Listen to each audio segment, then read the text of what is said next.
नमस्ते नमस्कार साथियों, बहुत बहुत स्वागत है। जिन लोगों को नौकरी नहीं मिल रहा है वो अलगे कपार पीट रहे हैं, जैसे हम लोग हो गए। जिन लोगों को नौकरी बहुत पहले मिल चुका है वो लोग इसलिए कपार पीट रहे हैं कि इतना मेहनत करवा रहे हैं, इतना मेहनत करवा रहे हैं स्कूलों में। कह रहे हैं कि अब शिक्षक बनना जो है सो दिहाड़ी मजदूर से भी मेहनत का काम हो गया है। और जिस भी कारण से हो, कुछ भी होता है तो सीधे धमकी मिलता है कि आपका वेतन पर जो है सो अटैक होगा, आपका वेतन कट जाएगा। इसी तरह का जो है फरमान आ गया। अभी भैया हो गया है गर्मी छुट्टी, अभी जो है सो गर्मी छुट्टी है और इसमें कहा गया है कि दक्ष मिशन के तहत जो है सो छात्रों को आप पढ़ाइए 2 घंटा, 8 से लेकर के 10 बजे तक जो है सो पढ़ाइए। अब दरअसल हो क्या रहा है, गर्मी छुट्टी हो गया है तो छात्रों सब एकदम निश्चिंत है। कोई सब बहुत बच्चा सब नानी गांव चला गया है और कोई यहाँ पर है ही हो। तो शिक्षक सब जो है सो अपना फॉर्मेलिटी निभाने के लिए स्कूल में पहुँच जाते हैं और उसके बाद अपना जो करते हैं 2 घंटा सो तो भगवाने जाने। लेकिन विद्यार्थी सब तो पहुंचता नहीं है। अब विद्यार्थी को स्कूल तक पहुंचाने के लिए भी शिक्षक सब ऐसा कोनो मेहनत करता नहीं है जिस हिसाब से वो खर्चा करके, रुपया खर्चा करके, बस का भाड़ा खर्चा करके स्कूल में पहुंचते हैं। शिक्षक सब तो पहुंच ही रहा है, काहे कि फरमान है जो कमज़ोर बच्चा पर जो है सो एक्स्ट्रा टाइम दीजिए। लेकिन हमारे जो पाठक साहब हैं उनको तो पता चल गया है ना जी, जितना आप डायरे तो हम पाते। यदि शिक्षकों को लगता है कि हम बिना पढ़ाए स्कूल में जाके 2 घंटा से मोबाइल चलाएं और आ जाए, अगर भी छुट्टी मनाएं, एक तो मनाने नहीं दिए तो ये स्कूल आपको आना पड़ रहा है, तो आप निश्चिंत मत होइए। एगो फरमान आ गया है कि आप जो है यदि उपस्थिति विद्यार्थियों की नहीं हो रही है तब जो है सो आपका वेतन कटेगा, ऐसा जो है सो एगो लेटर आ गया है। तो अब आपको शिक्षकों सबको क्या मेहनत करना पड़ेगा, अब जो है सो घरे घरे आपको जाना पड़ेगा और देखना पड़ेगा कौन विद्यार्थी सब पढ़ने के लिए इच्छुक है, उसे पढ़ाना पड़ेगा और स्कूल लाना पड़ेगा। एक बार पोलियो का जो अभियान चला था हमारे देश में, अमिताभ बच्चन भी प्रचार किए थे, तो बहुत लोग जो है, चाहे हिंदू के चाहे मुसलमान के, कुछ लोगों में गलत फहमी आ गई कि सरकार जो है सो नपुंसकता की दवाई दे रही है। ऐसा गलत फहमी था। हालांकि सरकार का अभियान था पोलियो को जड़ से मुक्त खत्म करे, जड़ से ख़त्म करे। तो कैसे पिएगा जी, बड़का पैसा वाला का लोग सब था, कहता था कि नहीं हम जो है सो खरीद के पिलाएंगे, लेकिन ये फ्री वाला दवाई नहीं पिलाएंगे, सरकार पर इनको भरोसा नहीं है। कुछ मुसलमान भाई बहन सब भी कहते थे कि नापुंसकता का दवाई है, तो बच्चा सब नहीं पीता था। उसके बाद हो क्या गया कि सरकार कंपलसरी कर दिया, जो नहीं पीना ही पड़ेगा। तो घरे घरे जो है मैडम सब और आशा वाली मैडम सब घुसती है और बच्चा को ज़बरदस्ती मुंह में ड्रॉप देती है, और इसका असर भी हुआ कि हमारे देश से पोलियो मुक्त हो गया।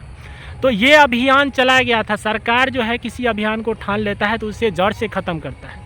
अब ये सरकार जो ठान लिया है, खास करके हमारे के पाठक सर, कि बिहार में शिक्षा व्यवस्था को हम ऐसा बना देंगे जो दिल्ली का जो मॉडल आप लोग देखते हैं, जो दिल्ली में किस हिसाब से शिक्षा व्यवस्था बदल रहा है, प्राइवेट स्कूल और सरकारी स्कूल में ज़्यादा अंतर नहीं रह गया है, वही चाह रहे हैं बिहार में भी ऐसा हो। लेकिन इसमें जो है सबसे ज़्यादा वो घेर रहे हैं शिक्षकों को। स्कूली व्यवस्था देख रहे हैं, अभी बोर्डिंग सब कर रहा है, बेंच डेस्क बहुत चीज़ ऐसा है। और बीपीएससी के तहत तो बहुत सारा शिक्षकों सबको भर दिए हैं। स्कूल में शिक्षक सबकी कमी नहीं है। जो प्राइमरी स्कूल था उसको मिडिल बनाया गया, उसी को जो है सो हाई स्कूल बना दिया गया। अब उसके बाद अभी उसी को कॉलेज बना दिया गया, +2 बना दिया गया, समझे ना। तो ऐसा हाल हो रहा है +2 में कि शिक्षक सब पहुंच गया है, काहे कि बहुत बहाली हुआ है शिक्षक का, लेकिन विद्यार्थी कहते पता नहीं है। तो इस बार ऐसा नियम कानून हुआ है कि अब जो है सो कॉलेज में आप एडमिशन नहीं करवा सकते हैं, आप जो है सो आपको स्कूल में करवाना पड़ेगा +2 में। काहे कि शिक्षक सब वेतन उठाने के लिए तो नहीं बहाली हुआ है, वेतन मिल रहा है तो उसको तो पढ़ाना पड़ेगा। अब हो क्या रहा है, जो विद्यार्थी सब पहुँच ही नहीं रहा है। विद्यार्थी सब इतना, काहे कि बिहार का विद्यार्थी सब स्कूल को हंसी खुशी जैसे घर में रहता वही स्कूल में समझा, और स्कूल जाता था, तक बाद 3-4 क्लास के बाद जो है खिड़की तरफ के भाग जाता था। ये सब हमहूँ सब किए हैं। तो बच्चा सब तो वही स्कूल समझता है, सरकारी स्कूल का मतलब। लेकिन हमारे जो सर सब हैं और बिहार के जो शिक्षा व्यवस्था है तो एकदम से परिवर्तन करने पर लगे हैं। आज जो है तो टीचर सब गुमराह के एकदम से फायर है। लेकिन भैया करेंगे क्या, या तो नौकरी से हाथ धोइए, दूसरा नौकरी का तैयारी करिए, नहीं तो आप स्कूल में आइए। अब इतना ही नहीं, घरे घरे घुस के जो है तो आपको विद्यार्थी को पकड़ के लाना पड़ेगा, पढ़ाना पड़ेगा, शिक्षित बिहार बनाना पड़ेगा। ऐसे काम नहीं चलने वाला है।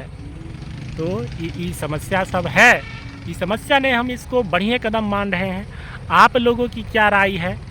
और हम ये देख रहे हैं कि जो पुराना शिक्षक सब है जिसका 1 साल 2 साल रह गया है, वो सब कह रहे हैं कि नहीं कितना जल्दी मतलब ये नौकरी हमारा छूट जाता, निश्चिंत होकर थोड़ा कहे कि जीवन में तो कहीं पढ़ाई नहीं, स्कूल गए मैडम सब कांटा उन सब बुनती थी और सरों सब तो ऐसे ज़्यादा कोई काम था, विद्यार्थी उत्सुके नहीं था पढ़ने को लेकर के, कनी मनी पढ़ाना पड़ता था, वो कॉपिए पर आके ट्यूशन जैसे पढ़ा देते थे।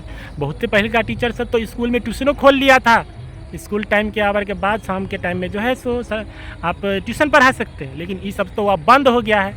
तो देखिए ये लेटर के माध्यम से तो कहने का मतलब यही है कि हम लोग को नौकरी नहीं हुआ तो नौकरी के लिए बाप बाप कर रहे हैं, परेशान है। जिन लोगों को नौकरी है वो तो परेशान है जो उन्हें दिहाड़ी मजदूर बना दे गया।